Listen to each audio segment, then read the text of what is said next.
اعوذ باللہ من الشیطان الرجیم بسم اللہ الرحمن الرحیم اللہم صلی علی سیدنا محمد معدن الجود والکرم وآلہ وسلم۔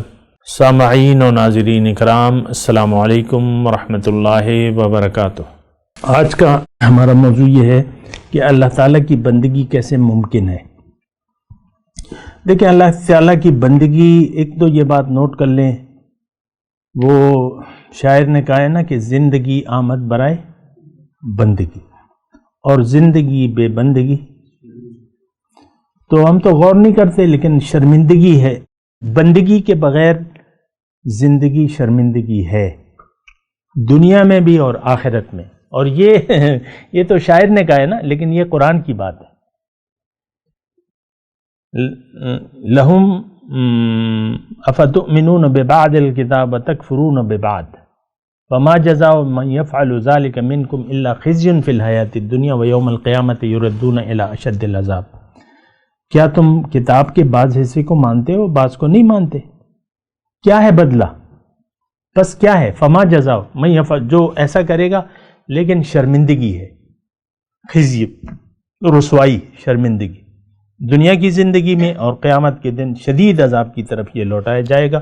میں آپ کو کہہ رہا ہوں، اللہ تعالیٰ کی بندگی ممکن ہے۔ ایک بات تو یہ ہے، آج ہم کامل بندگی کو ناممکن سمجھتے ہیں۔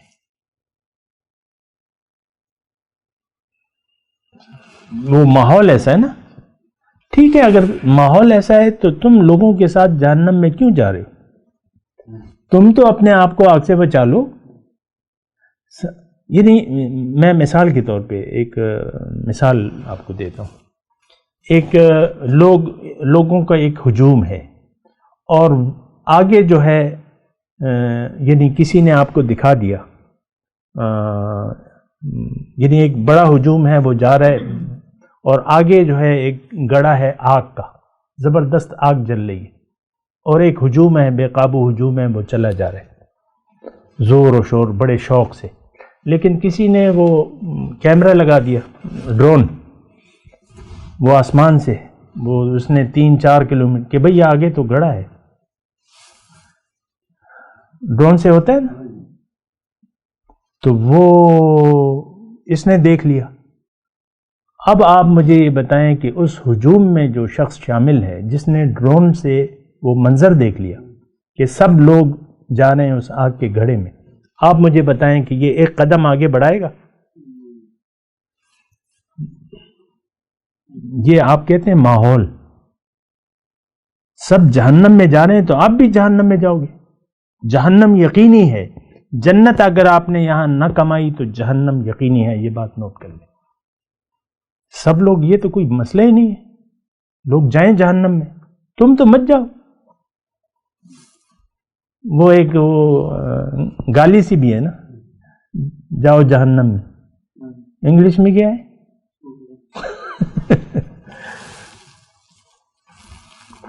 تو یہ مسئلہ غلط ہے کہ میرے ارد گرد جو لوگ ہیں، جو ماحول ہے، وہ سب جہنم میں جا رہا ہے، لہٰذا میں بھی جہنم میں جاؤں گا۔ اس کا مطلب تو یہی ہوا کہ اگر آپ ماحول کو ایکسکیوز کر رہے ہیں، اس کو وجہ بنا رہے ہیں کہ بھئی میں تو اس راستے پر نہیں چل سکتا، سب لوگ ایسے ہی ہیں،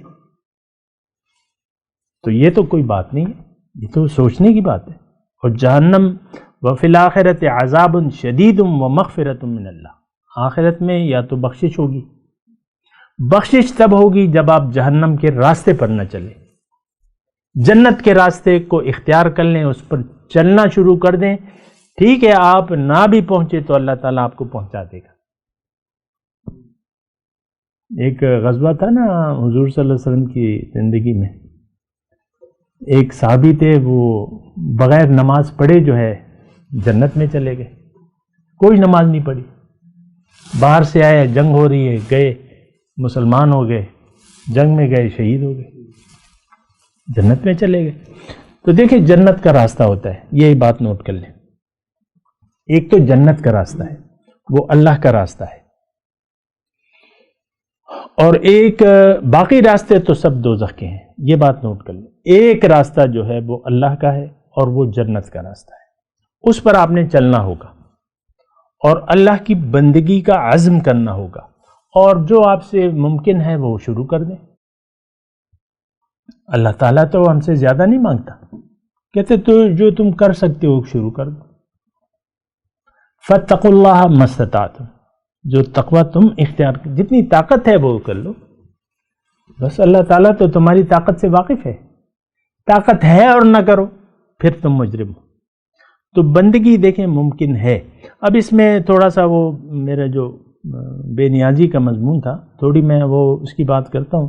دیکھیں بے نیازی کی صفت جو ہے وہ جب آپ کا ایمان باللہ ہو جائے گا، جب آپ ایمان باللہ لے آئیں گے تو پھر آپ کا بھروسہ اللہ پر ہو جائے گا، ہونا چاہیے، کیونکہ آپ نے سوچ سمجھ کے ایمان قبول کیا ہے. اندھا دھن نہیں چل رہے، سوچا سمجھا، ہاں ٹھیک ہے میں اور میرے اندر جو میں ہوں وہ تو اللہ سے ملاقات کے لیے میں آیا ہوں اور میں نے جانا ہے اللہ کے پاس. بعض اوقات بچہ بچھڑ جائے نا، روتا رہتا ہے. بچہ کوئی گم ہو جائے تو اب ظاہر ہے کہ وہ اس کے ماں باپ ہی سب کچھ ہیں اس کا. ایسا ہو سکتا ہے نا، ہوتا ہے ایسا. بچہ بچھڑ جائے تو بس اس کی رونا بند ہی نہیں ہوتا. تو ہم تو رو نہیں رہے، ہم نے تو دنیا مل گئی ہے، ہمیں تو کوئی رونا دھونا نہیں ہے، کوئی پریشانی نہیں ہے، اور جا رہے ہیں اللہ کے پاس ہم سب. وَأَنَّ مَرَدَّنَا إِلَى اللَّهِ، ہمارا واپس لوٹنا اللہ کے پاس ہے. اِنَّا لِلَّهِ وَإِنَّا إِلَيْهِ راجعون پڑھتے ہیں آپ. ہم اللہ کے ہیں، اللہ کے پاس واپس جانا ہے.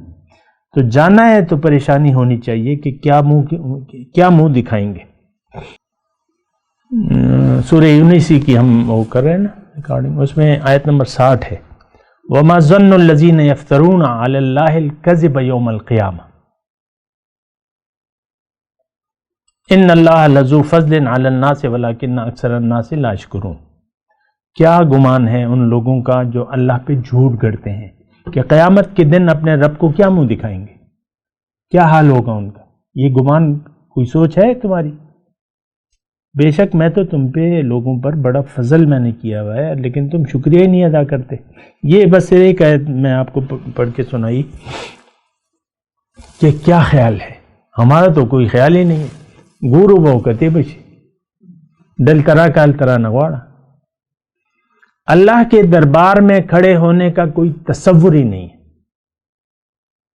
لیکن اللہ نے کہا ہے کہ وَلِمَنْ خَافَ مَقَامَ رَبِّهِ جنتان، جو اپنے رب کے سامنے کھڑے ہونے سے ڈر گیا، اس کے لیے 2 جنتیں ہیں. یہاں تو کوئی ڈر ہی نہیں ہے، کوئی خوف ہی نہیں ہے. کوئی خوف ہے آج معاشرے کو عام طور پہ آپ دیکھیں، رب کے سامنے رب کے حضور کھڑے ہونے کا کسی کے دل میں کوئی ذرہ برابر خوف ہے؟ عام معاشرے کی میں بات کر رہا ہوں. کوئی فکر ہے؟ ساری فکر ظاہر کی ہے، ساری سوچیں ظاہر کی ہیں. تھوڑی سی سوچ آتی ہے آپ کو پھر تنگ کرنے لگتی ہے. دنیا کی کوئی سوچ ہوتی ہے نا، بعض اوقات نیند اٹھ جاتی ہے، دنیا کی سوچ ہوتی ہے، اٹھتی ہے بعض وقت نیند ہی نہیں آتی. اتنا زیادہ آپ اس میں ڈوب گئے کہ دنیا کی فکر کی وجہ سے آپ کو یہ کیا ہوگا. بعض اوقات مسئلے آ جاتے ہیں نا زندگی. تو بہرحال میں آپ کو یہ کہہ رہا ہوں کہ ایمان باللہ کہ میں نے مدارج بتا دیے. اس کے بعد جب آپ نے اپنی منزل ٹھہرا لی اپنی زندگی کی کہ اللہ ہی میری منزل ہے، اب یہ ہے نا کہ بھروسہ تو کرنا ہوگا، توکل تو کرنا ہوگا، اعتماد تو کرنا ہوگا اللہ پہ کہ میرے لیے اللہ کافی ہے. وَقَالُوا حَسْبُنَا اللَّهُ، انہوں نے کہا میرے لیے اللہ کافی ہے. اور یہ ایک جگہ نہیں ہے، حسبنا اللہ نعم الوکیل، نعم المولا نعم النصیر ہے قرآن میں. اللہ میرے لیے کافی ہے، بہت اچھا مددگار ہے، بہت اچھا کارساز. اور آپ دیکھ لیں زندگی میں ایسے مواقع آتے ہیں انسان پہ کہ اللہ تعالیٰ مدد کرتا ہے کہ نہیں آتے. تو اللہ کافی ہے. پھر اللہ نے خود کہا ہے کہ الیس اللہ بکاف عبدہ، کہ کیا اللہ اپنے بندے کے لیے کافی نہیں ہے؟ اب یہ ساری باتیں تو قرآن میں لکھی ہوئی ہیں. پھر اللہ تعالیٰ مدد بھی کرتا ہے. پھر اس نے وعدہ کیا ہے کہ ان تنصر اللہ ینصرکم، اگر تم اللہ کی مدد کرو گے میں تمہاری مدد کروں گا. پھر اللہ تعالیٰ نے قرآن میں کہا ہے کہ انا لننصر رسلنا والذین آمنوا فی الحیات، میں ضرور مدد کروں گا اپنے رسولوں کو بھی اور مومنوں کی اس دنیا میں. تو یہ ساری اچھا، اب یہ ساری باتیں اگر آپ نے یقین کر لیا، کرنا چاہیے، کیونکہ یہ اللہ فرما رہا ہے، کرنا چاہیے. اللہ سے زیادہ سچا تو کوئی نہیں ہے، اور اللہ ہی ہے سب کچھ، اللہ ہی اللہ ہے، تو کرنا چاہیے. کرنا چاہیے. تو پھر یہ ہے کہ آپ میں اگر یعنی اس راستے پر اگر آپ چلتے رہے تو آپ کے اندر اللہ تعالیٰ بے نیازی پیدا کر دے گا. مخلوق سے آپ بے نیاز ہو جائیں گے، خالق سے آپ کا رابطہ بحال ہو جائے گا. پھر آپ ہیں اور اللہ ہے، اور اس میں تو پھر دوئی تو رہتی نہیں ہے، اللہ ہی اللہ پھر ہو جاتا ہے.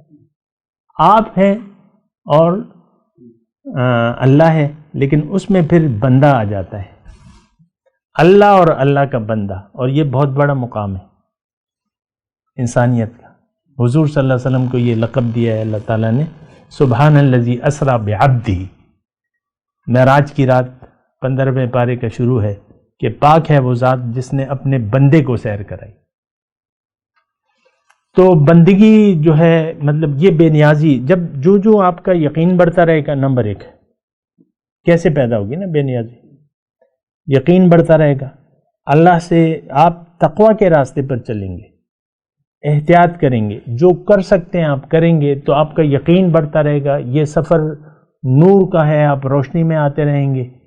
تو اور آپ کا اعتماد اللہ تعالیٰ پر ہوتا رہے گا، یقین میں اضافہ ہوتا رہے گا. تو پھر ایسا ہوگا کہ آپ یعنی کہ اگر گردن بھی ماری جاتی ہے تو آپ کو پرواہ نہیں ہوگی، پھر آپ خوش ہوں گے. ٹھیک ہے، یہ ہوا بھی ہے، تاریخی واقعات ہیں. وآخر دعوانا ان الحمدللہ رب العالمین. والسلام علیکم ورحمۃ اللہ وبرکاتہ. مولاي صل وسلم دائما ابدا على حبيبك خير الخلق كلهم.